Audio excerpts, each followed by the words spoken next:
पश्चिम बंगाल में एसआईआर को लेकर मचा बवाल थमने का नाम नहीं ले रहा है। सीएम ममता बनर्जी लगातार बीजेपी और चुनाव आयोग पर हमलावर हैं। साथ ही कई चेतावनियां भी देती हुई नजर आ रही हैं, जिससे बीजेपी की टेंशन बढ़ी हुई है। और अब सीएम ममता बनर्जी ने बीजेपी की इस टेंशन को दोगुना कर दिया है। उन्होंने एसआईआर को लेकर गृह मंत्री अमित शाह पर जबरदस्त निशाना साधा है और एक बड़ा बयान दे दिया है, जिससे सियासी पारा हाई हो चला है। तो क्या कुछ कहा है सीएम ममता बनर्जी ने, जानने के लिए देखिए ये रिपोर्ट। पश्चिम बंगाल में अगले साल विधानसभा चुनाव होने हैं, जिसे लेकर एक तरफ राज्य का सियासी पारा हाई है तो दूसरी तरफ एसआईआर की प्रक्रिया जारी है, जिसका विपक्ष लगातार विरोध कर रहा है। सीएम ममता कई बयान देती हुई नजर आ रही है। इसी कड़ी में अब उन्होंने गृह मंत्री अमित शाह को आड़े हाथों ले लिया।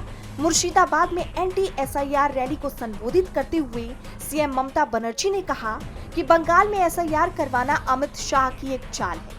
अगर हमारी सरकार इसे रोकने की कोशिश करती तो केंद्र राज्य में राष्ट्रपति शासन लगा देता। बंगाल के लोग इतने मूर्ख नहीं हैं कि शाह की चाल में फंस जाएं। एसआईआर सिर्फ इसलिए घोषित किया गया ताकि राज्य सरकार काम न कर सके, वो भी चुनाव से सिर्फ 3 महीने पहले। आप सभी लोग एसआईआर से ना डरें, बस अपने दस्तावेज जमा करें।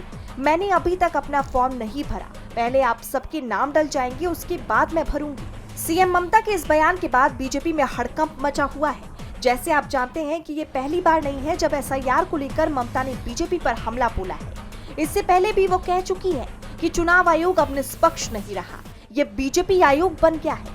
उनका कहना था कि अगर उन्हें बंगाल में चुनौती दी गई तो वो पूरे देश में बीजेपी की नींव हिला देंगे। एसआईआर के नाम पर उन्हें जानबूझकर टारगेट किया जा रहा है। अगर उनके ऊपर किसी तरह का हमला हुआ तो वो भारत को हिला देंगे। उन्होंने बीजेपी को चेतावनी देते हुए ये भी कहा था कि मैं उन्हें बताना चाहती हूँ, आप मुझे छू भी नहीं पाएंगे। हम आपका खेल जानते हैं, बंगाल को आप कभी नहीं जीत पाएंगे। एसआईआर बीजेपी की नई रणनीति है। बता दें, ममता ने बीएलओज की जान जाने को लेकर भी चिंता जताई।